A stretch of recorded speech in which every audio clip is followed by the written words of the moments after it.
Hello friends. आज के इस वीडियो में हम बात करेंगे लेखक नागार्जुन जी के जीवन परिचय के बारे में। इनका जन्म सन 1911 में सतलका गांव दरभंगा बिहार में हुआ। इनका मूल नाम वैद्यनाथ मिश्र था।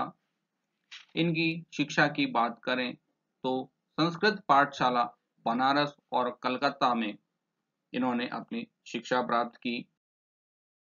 इन्होंने शिक्षा के साथ साथ बौद्ध धर्म में दीक्षा ली। 1936 में श्रीलंका जाकर ये बौद्ध धर्म में दीक्षित हुए। 2 वर्षों के प्रवास के बाद ये 1938 में भारत वापस लौटे। ये गुम्मकड़ी और जनसंपर्क स्वभाव के थे। इनका स्वभाव अक्खड़ और घुमक्कड़ था।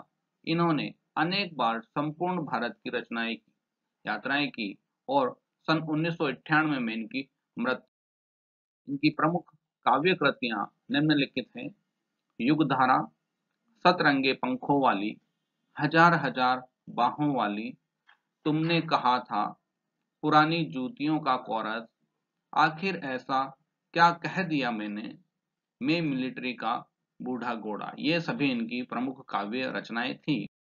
अन्य साहित्यिक योगदान की हम बात करें तो कविताओं के अलावा उपन्यास, निबंध, यात्रा व्रत और लेख भी लिखे। इनकी रचनाएं रचनावली में जो कि 7 खंडों में प्रकाशित हुई और इसके साथ ही इन्होंने मैथिली भाषा में यात्री नाम से लेखन कार्य।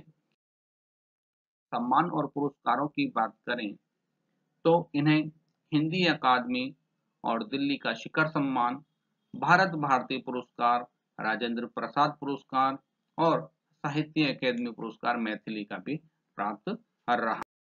राजनीतिक सक्रियता और लेखन की बात करें तो राजनीतिक गतिविधियों के कारण इन्हें कई बार जेल जाना पड़ा, क्योंकि इनकी रचनाएं जो है वो राजनीतिक मुद्दों से संबंधित भी रही। इन्होंने हिंदी, मैथिली, संस्कृत और बांग्ला भाषाओं में अपनी रचनाएं लिखी। इनके काव्य की प्रमुख विशेषताओं पर बात करें तो भ्रष्टाचार और समाज की विसंगतियों पर इन्होंने कटाक्ष किए।